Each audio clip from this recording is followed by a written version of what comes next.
위해서 무릎을 꿇고 간절하게 하나님께 기도하는 내용입니다. 그런데 바울의 이 기도는 우리가 보통 드리는 기도하고는 좀 다릅니다.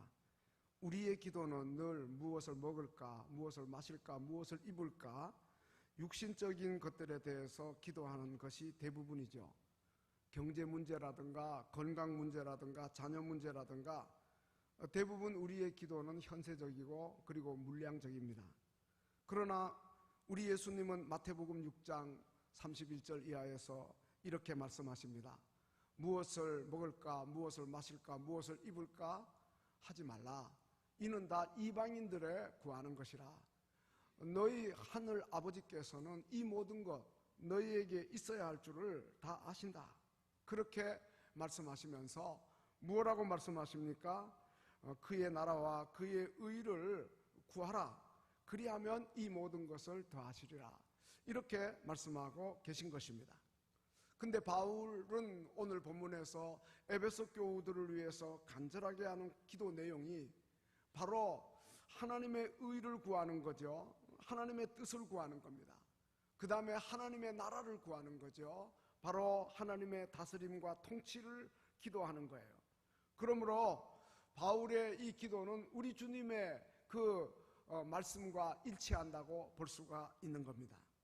그러면 오늘 아침 우리가 바울이 무릎을 꿇고 간절하게 에베소 교우들을 위해 기도한 내용이 무엇인지를 살피며 은혜를 받고자 합니다. 첫째는 바울은 에베소 교회 성도들을 위해 기도할 때에 먼저 성령으로 말미암아 그 속사람이 능력으로 강건하게 하시오며 이렇게 기도하였습니다. 우리 기독교는 이제 눈에 보이는 외형의 겉사람, 육의 사람을 결코 무시하지는 않습니다. 그렇지만은 우리는 속사람을 겉사람보다 더 중요하게 여기는 거예요. 세상 사람들은 겉사람에 대해서 관심이 많고 겉을 꾸미기를 좋아하죠. 그래서 화장술이 발달하고 성형외과가 문전성시를 이루는 걸 보게 됩니다. 그 이유는 사람들이 다 겉을 보고 평가하기 때문이에요. 그 사람의 얼굴을 보고 평가하고 그 사람이 입고 있는 옷을 보고 평가하고 그 사람이 타고 다니는 자동차를 보고 평가하지요. 그러나 더 중요한 것은 사실은 사람의 마음이 중요한 것입니다. 어떤 마음을 갖고 있느냐가 어떤 옷을 입었느냐, 또 무슨 자동차를 타고 다니느냐, 그리고 이제 그 말솜씨가 어떠한가, 그것보다 더 중요한 거예요. 마음가짐이 그 사람의 진정한 가치가 되는 것입니다. 그렇기 때문에 우리의 마음이 겉사람보다도 속사람이 더 강건해져야 되는 거예요. 그래서 바울이 성령으로 말미암아 그의 능력으로 속사람이 강건해지기를 에베소 교우들을 위해서 간절하게 기도드렸던 것입니다. 그런데 많은 사람들은 겉사람에 대해서는 그 겉사람이 건강해지는 것, 이 육신의 건강에 대해서는 얼마나 신경을 많이 씁니까? 관심이 얼마나 많습니까? 병원도 자주 드나들고 약도 또 이제 부지런히 먹고 운동도 열심히 하고 그리고 보약과 또 보양식품을 많이 챙깁니다. 그러나 자기 속사람의 강건함에 대해서는 신경 쓰지 않고 관심이 없는 경우를 많이 보게 되는 것입니다. 여러분, 오늘날 사회의 심각한 문제가 이혼하고 자살입니다. 하루에 36명이 자살한다 그래요. 그리고 아름다운 가정들이 정말 이제 힘없이 무너지는 것을 우리가 보게 되는데, 어째서 하나님이 주신 생명을 경시하고 그 가정을 이렇게 무너뜨리는가? 그 이유는 바로 속사람이 병들어 있기 때문인 거예요. 오늘날 현대인은 겉모양은 화려합니다. 그런데 속이 비어 있어요. 뭐 학력도 과거 사람들보다 높고 재능도 많고 또 물질도 풍부하고 문화 혜택도 많이 누리고, 그런데 속사람이 강건치 못하고 약한 거예요. 과거의 사람들에 비해서 책임감도 없고 인내심도 부족하고 예의도 없고 남을 배려하는 마음도 부족합니다. 그리고 쉽게 낭망하고 또 하찮은 일에도 과민한 신경 반응을 일으킵니다. 모두가 다 자기 중심이고 그저 편하게만 살려 하고 쉽게만 모든 일을 풀어가려고 합니다. 그래서 많은 사회 문제들이 곳곳에서 발생하는 것을 우리가 보게 되는 것입니다. 바울이 디모데 그 후서 3장 2절 이하에서 밝힌 그대로입니다. 말세에는 고통하는 때가 이를 것이다. 사람들이 자기 사랑하고 돈 사랑하고 부모 거역하고 감사하지 않고 그리고 무정하고 사납고 조급하고 쾌락 사랑하기를 하나님 사랑하는 것보다 더한다고 하였는데 오늘 그러한 시대에 우리가 살고 있습니다. 그러므로 사랑하는 성도 여러분, 이러한 세대 속에 살고 있는 우리 모두는 성령으로 말미암아 속사람을 능력으로 강건케 해달라고, 바로 바울이 에베소 교우들을 위한 기도가 오늘 우리 모두의 기도가 되어야 할 줄로 믿습니다. 오늘 성령 강림 주일입니다. 성령님 임재하시옵소서, 충만히 거하시옵소서, 우리의 속사람을 그의 능력으로 강건케 주시옵소서. 그렇게 우리가 기도해야 할 줄로 압니다. 지혜자는 자기 마음을 잘 다스리는 자가 성을 빼앗는 자보다 낫다고 이제 잠언에서 이야기하고 있는 것입니다. 여러분, 모든 문제는 자기 마음을 잘 다스리지 못하는 데서 나오는데, 마음만 잘 다스리면 얼마든지 예방할 수 있고, 마음만 잘 다스리면 그렇게 우리가 일을 크게 확대시키지 않아도 되는데, 그런데 마음을 다스리지 못해가지고 우리가 작은 일도 크게 확대해서 파장을 일으키는 경우를 보게 되는 것입니다. 그러므로 끊임없이 우리가 하나님 앞에 간절하게 기도할 이유는 성령으로 말미암아 그의 능력으로 우리의 속사람을 강건케 주시옵소서. 우리의 마음을 우리가 잘 다스리지 못합니다. 나로 인한 문제가 발생해가지고 또 사람들에게 피해를 끼치는 이런 일이 없도록 저희들을 도와주옵소서. 연약한 저희들을 도와주시옵소서. 성령님 우리에게 임재하시고 충만히 거하시면서 우리를 다스려 주옵소서. 이렇게 우리가 늘 기도해야 되겠어요. 왜냐하면 우리는 우리 마음을 마음대로 다스릴 수가 없어요. 내 마음과 결심 약하여 늘 깨어지기 쉬우니 찬송 그대로입니다. 사랑하는 성도 여러분, 우리의 속사람이 강건하기 위해서는 성령님의 도우심이 절대적으로 필요한 줄로 믿습니다. 성령님의 치유의 손길이 강팍한 우리의 마음을 어루만져 주시고, 의학적인 치료도 있고 상담을 통한 치료도 있고 요사이는 음악 치료도 있다 그럽니다. 그러나 그보다도 성령의 능력으로 우리의 속사람을 강건케 주옵소서. 에스겔 선지자가 예언을 했습니다. 에스겔 36장 26절부터 27절에서 새 영을 너희 속에 두고, 바로 성령을 가리킵니다. 새 마음을 너희에게 주되 성령이 임하시면 그 마음이 새로워집니다. 그러면 너희 육신 가운데서 굳은 마음 제거되고 부드러운 마음을 주님이 주신다는 거예요. 주의 영이 우리에게 임하면 하나님의 율례와 계명 법도를 기쁘게 자원하여 지킬 수 있게 된다는 것입니다. 그러므로 우리는 성령의 임재와 충만을 간절하게 구해야 되겠어요. 브라이언 카바로프라는 사람은 마음의 정원이라고 하는 책을 썼습니다. 그 책에서 우리의 마음이 꼭 정원과 같아. 우리가 정원에다가 아름다운 꽃을 심고 또 곡식을 심고 그럴 수 있죠. 그런데 이상한 것은 잡초는 심지도 않았는데, 그런데 이 잡초가 나고 또 잡초는 가꾸지도 않았는데 더 잘 자라는 거예요. 이 잡초와 곡식이 함께 있으면 잡초가 더 빨리 자라가지고 그 화초라든가 곡식의 영양분을 뺏어가는 거죠.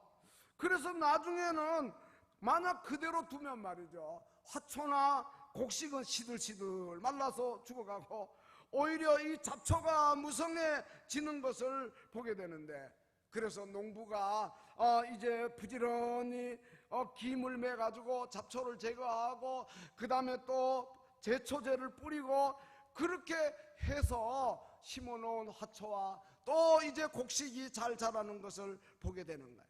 바로 우리 마음의 정원도 그와 같다는 거예요.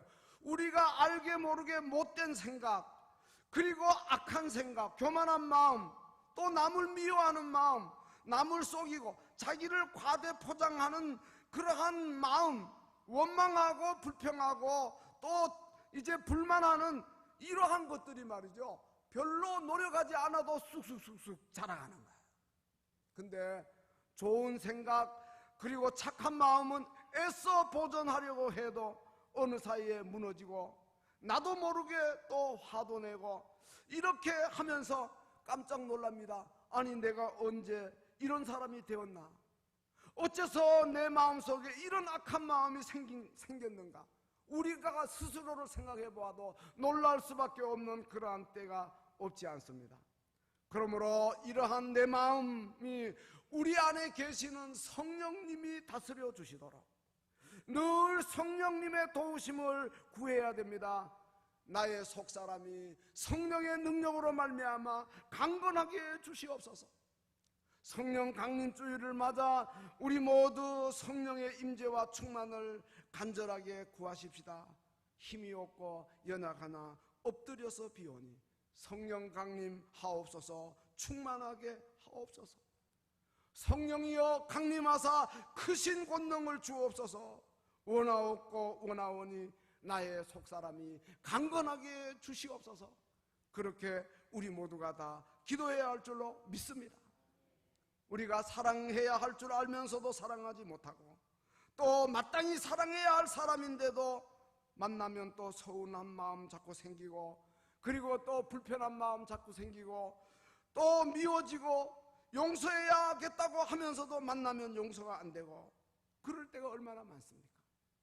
우리가 정직해야 된다 하면서도 번번이 또 거짓을 말하고 부지런해야 한다 하면서도 또 게으름에 빠지고 겸손이 좀 낮아져서 남을 섬기는 자가 돼야지 그러면서도 어느 사이엔가 섬기받는 걸 좋아하는 교만한 마음이 우리 가운데 생기는 겁니다. 부지런히 기도해야지 그러면서도 기도의 자리에 못 나오고 또 우리가 헌금 생활을 아낌없이 해야지 하면서도 인색한 마음이 고개를 들 때가 많은 것입니다. 왜 그렇습니까? 내 마음을 내 마음대로 못해서 그렇습니다. 그래서 성령으로 말미암아 그의 능력으로 우리의 속사람이 강건해져야 되는 것입니다. 주의 영이 나와 함께 하시고 하나님의 영이 내 마음과 내 생각을 주장해 주시고 모든 악으로부터 자유하게 하시고 나의 심령이 거룩하게 해 주시옵소서. 성령 강림절을 맞아 성령의 임재와 충만을 간절하게 구하고 사모하는 복된 성도들이 다 되시기를 주님의 이름으로 축원합니다. 여러분, 베드로를 우리가 잘 압니다. 성령 충만 받기 전에는 복음서를 보면 제자들끼리 누가 더 높으냐 그런 자리다툼하고 있었습니다. 그런데 오순절 성령 강림절에 성령 충만을 받고 난 다음에는 완전히 그의 이제 변화의 모습을 우리가 보게 되는데 그의 속사람이 강건해진 이러한 성화된 모습을 베드로 전후서를 보며 읽게 되는데 베드로는 이렇게 이야기합니다. 베드로전서 5장 3절에서 주장하는 자세 하지 말고 양무리의 본이 되라. 그렇게 이야기하면서 겸손으로 허리를 동이라 그렇게 이야기합니다. 베드로는 성령 충만 받고 난 다음에 분명히 깨닫게 되었습니다. 성만 찬 자리에서 수건을 허리에 두르고 대야에 물을 담아와 제자들의 발을 씻기시던 그 주님을 연상하게 되었던 것입니다. 그러면서 하나님은 교만한 자를 대적하시고 겸손한 자에게 은혜를 주신다. 하나님의 능하신 손 아래서 겸손하라. 그러면 때가 되면 너희를 높여주실 것이다. 이렇게 변화되었어요. 성령 충만 받기 전에 베드로는 겟세마네 동산에서 의분에 차가지고 예수님 잡으러 온 사람들에게 예수님을 위한답시고 의리의 남자로 칼을 뽑아들었어요. 그런데 예수님은 마태복음 26장 52절에서 베드로에게 너의 검을 도로 집에 꽂으라. 검을 쓰는 자가 다 검으로 망한다. 주님이 그렇게 말씀하면서 오히려 베드로를 꾸짖었어요. 그런데 오순절 성령 강림절에 이제 성령 충만 받고 속사람이 강건해진 베드로는 베드로전서 2장 19절 20절에서 애매히 고난을 받아도 하나님을 생각함으로 슬픔을 참으면 이는 아름답다. 너희에게 죄가 있어서 매를 맞고 참으면 무슨 칭찬이 있겠느냐. 그러나 선을 행함으로 고난을 받고 참으면 이는 하나님 앞에 아름답다. 그렇게 이제 이야기하는 것을 보게 됩니다. 사랑하는 성도 여러분, 내 힘으로 온유할 수 없고 겸손할 수 없습니다. 내 스스로 내 마음을 비울 수 없습니다. 내 속에 있는 모든 악한 마음을 내 스스로 물리칠 수 없습니다. 오직 성령으로 가능한 줄로 믿습니다. 주의 영이 내게 임하고 그리고 주님이 내 마음을 다스려 주실 때 거듭나게 되고 중생하는 사람이 되고 밝은 마음으로 또 우리가 세상을 환하게 보게 될 것입니다. 그러므로 우리가 날마다 성령의 임재와 충만을 구하십시다. 바울처럼 하나님 아버지 앞에 무릎 꿇고 간절하게 기도한 그 기도가 오늘 우리 모두의 기도가 되어야 할 줄로 믿습니다. 두 번째로 바울은 에베소 교회 성도들을 위해서 믿음으로 말미암아 그리스도께서 너희 마음에 계시게 하옵시고 오늘 본문 17절 상반절에 이야기하고 있습니다. 바울은 에베소 교우들을 위해서 그리스도께서 그들의 마음에 계시게 하기를 바랐어요. 그렇습니다. 겉사람이 중요한 게 아닙니다. 뭐 학벌이나 재산 유무나 외모나 그게 중요한 게 아닙니다. 정말 우리 마음속에 예수 그리스도가 거하시는 것, 이것이 중요합니다. 왜 그렇습니까? 요한복음 1장 12절에 보니까 영접하는 자, 곧 그 이름을 믿는 자들에게 하나님의 자녀가 되는 권세를 주셨다 그랬어요. 우리 마음에 예수님이 계셔야 돼요. 우리의 마음의 문을 열고 예수님을 모셔드려야 됩니다. 그래야만 우리가 하나님의 자녀되는 권세를 얻게 되는 것입니다. 예수님이 우리 가운데 오셔서 우리를 주장해 주시고 우리의 왕이 되시고 주인이 되어 주셔야 되는 거예요.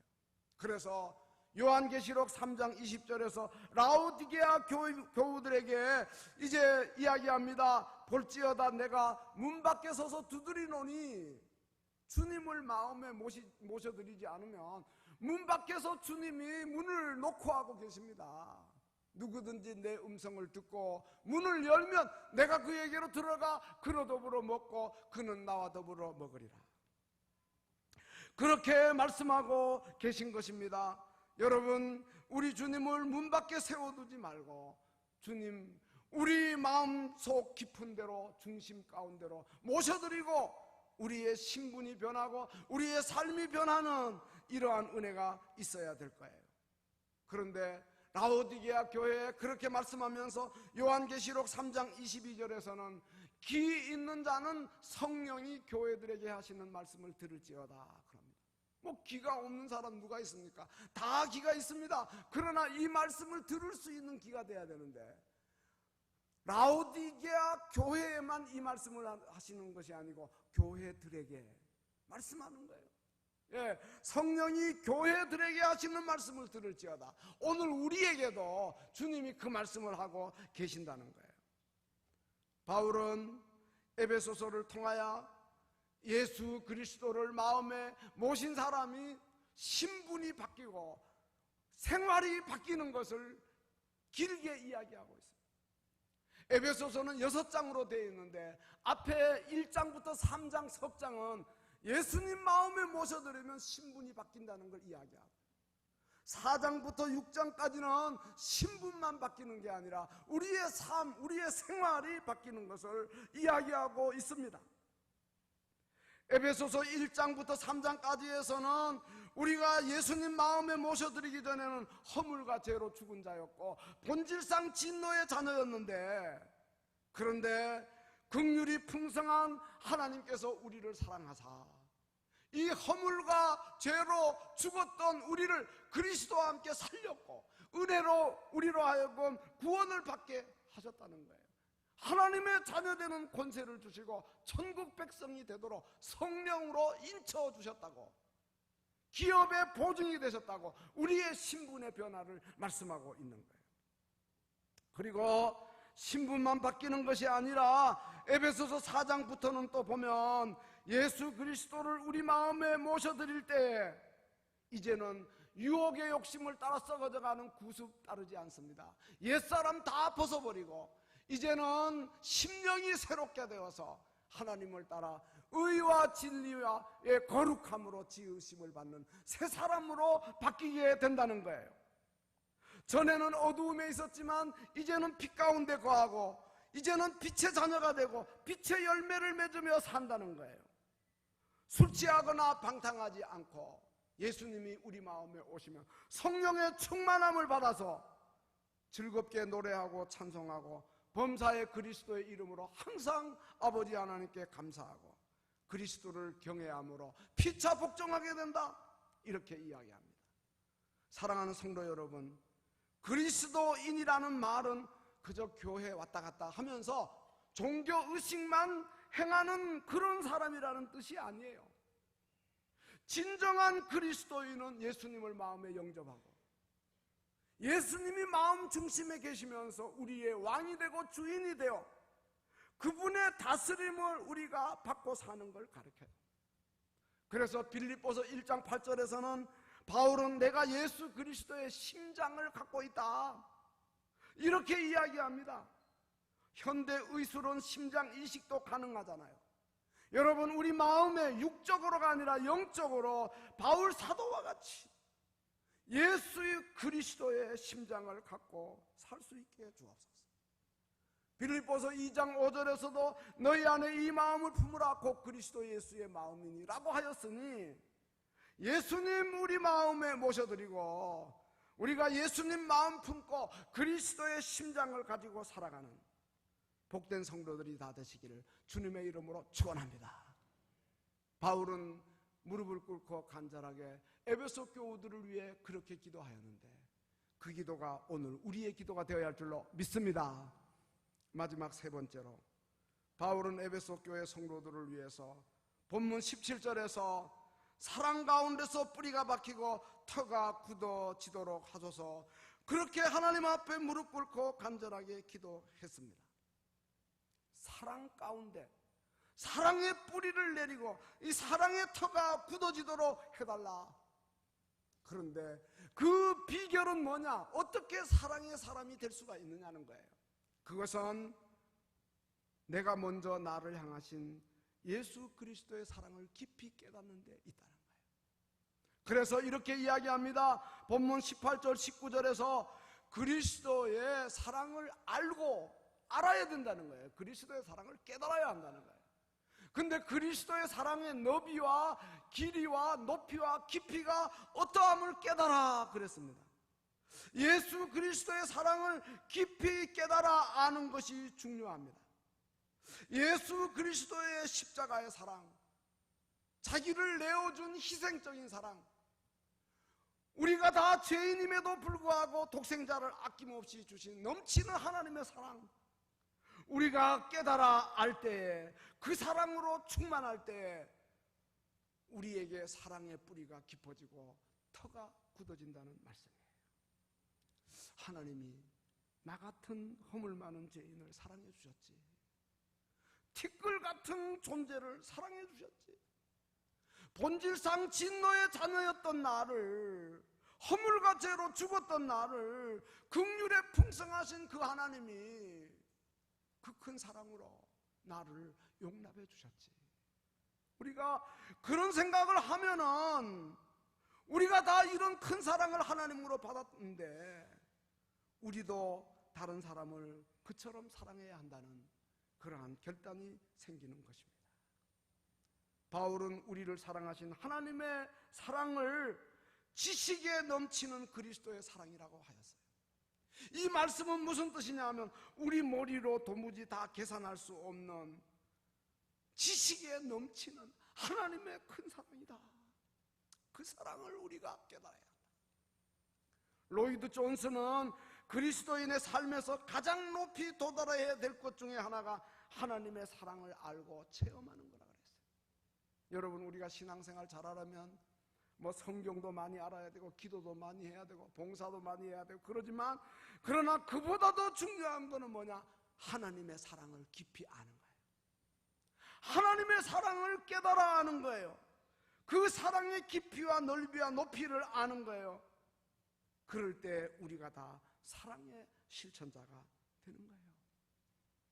우리가 사랑하지 못하면 그리스도의 사랑을 다 깨닫지 못해 그래요. 그리스도의 사랑을 다 알지 못해서 상대방의 허물만 보이는 거예요. 그리스도의 사랑을 다 알지 못하니까 사랑으로 상대방을 덮지를 못하는 거예요. 그리스도의 사랑을 알게 해달라고.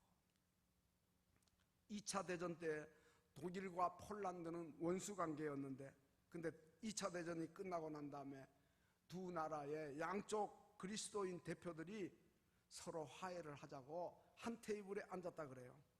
근데 오랜 침묵을 깨고 이 폴란드 이제 대표자가 입을 열었어요. 독일에 많은 피해를 입은 폴란드 사람들 대표자인데 이렇게 말합니다. 화해를 위하는 당신들의 요구는 불가능합니다.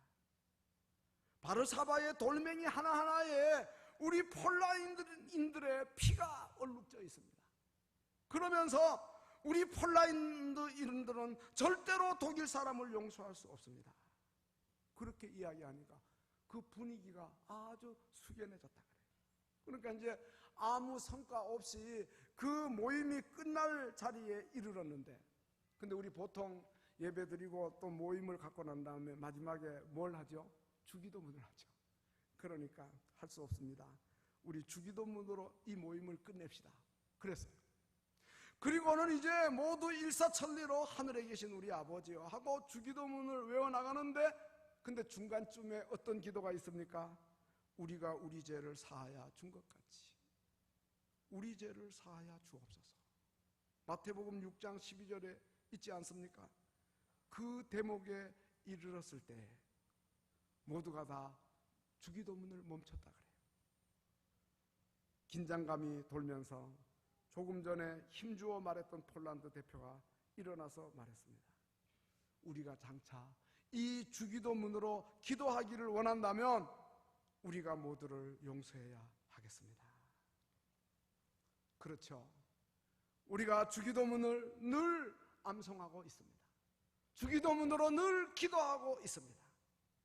정말 우리가 주기도문을 바르게 할 수 있는 것은 그리스도의 사랑을 많이 깨달아서 주께서 우리의 죄를 사하여 주신 것 같이 우리도 저들의 죄를 사할 수 있게 해 주옵소서.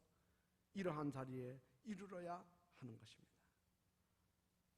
어떤 청년이 자동차 사고로 큰 충격을 받아서 두 눈을 잃었다 그래요. 수술을 받게 될 때 의사가 말합니다. 너무 출혈이 심해서 수술은 하지만 그러나 어차피 안구가 빠져나가서 눈으로 볼 수 없습니다. 이 청년이 소리를 지르면서 저는 맹인으로 살기보다는 차라리 죽는 게 좋습니다. 수술하지 말아 주십시오. 뭐 그렇게 이제 이대로 죽을 겁니다 하고 바락바락 소리를 지르는데 의사가 야 이 사람아, 생명보다 중요한 게 어디 있느냐. 보지 못하는 것보다 생명이 더 중요하다는 거죠. 이러한 어려움을 극복해야지. 그러면서 강제로 붙들고 마취를 해가지고 수술을 했다 그래요. 수술을 하고 며칠 후에 붕대를 풀게 되는데 의사가 이야기합니다. 축하하네. 자네는 분명히 실명을 했지만 자네를 위해 누가 안구를 기증해 주는 사람이 있어서 다행히 눈 하나는 볼 수 있을 것 같네. 그렇게 이야기했습니다. 근데 이 소리를 들은 청년이 또 소리를 지릅니다. 그럼 날 보고 애꾼으로 살라고요. 나는 애꾼으로 살기보다는 죽는 게 낫습니다. 그러면서 또 소리를 지르는 거예요. 그러니까 의사가 청년에게 크게 책망을 하면서 자네를 위해서 멀쩡한 눈을 빼준 고마운 분도 있는데 무슨 망령된 말인가, 그렇게 이야기하는 거예요. 그리고 붕대를 풀어주었어요. 그러자 뿌옇게 그 청년 앞에 서 있는 사람이 보이기 시작하는데 점점 밝게 환하게 보이는 자기 눈앞에 서 있는 사람은 바로 자기 어머니였어요. 이게 웬일입니까? 그런데 또 자세히 보니까 자기 어머니 눈 하나가 없는 거예요. 이 청년은 대성통곡을 하고 그러면서 큰 감격으로 감사합니다, 어머니. 저는 한평생 절대로 원망하지 않겠습니다. 오로지 감사하고 살고 어머니를 자랑스럽게 여기고 살겠습니다. 그렇게 외쳤다는 거예요. 사랑하는 성도 여러분, 그리스도께서 우리를 위해서 그처럼 온몸을 들여 사랑해 주셨습니다. 그 사랑을 우리가 깨달을진데, 그 넓이 높이 깊이를 알진데 우리가 사랑하지 못할 사람은 아무도 없는 거예요. 아직도 우리가 그 사랑을 다 깨닫지 못해서 우리가 사랑하지 못하고 때로는 미워하고 서운해하고 또 원수지고 이렇게 사는 거예요. 에베소 교우들을 위해 바울이 간절한 그 기도처럼 우리는 힘이 없고 부족해서 아무것도 할 수 없지만 성령으로 말미암아 그의 능력으로 우리의 속사람이 강건하게 하시고 믿음으로 말미암아 그리스도께서 우리 안에 거하시면서 사랑의 뿌리를 깊이 내리고 터가 견고해지는 우리 모두가 되게 해달라고 간절하게 기도해야 할 줄로 믿습니다. 기도하십시다. 성령 강림주의를 맞았습니다. 성령 하나님, 저희들 가운데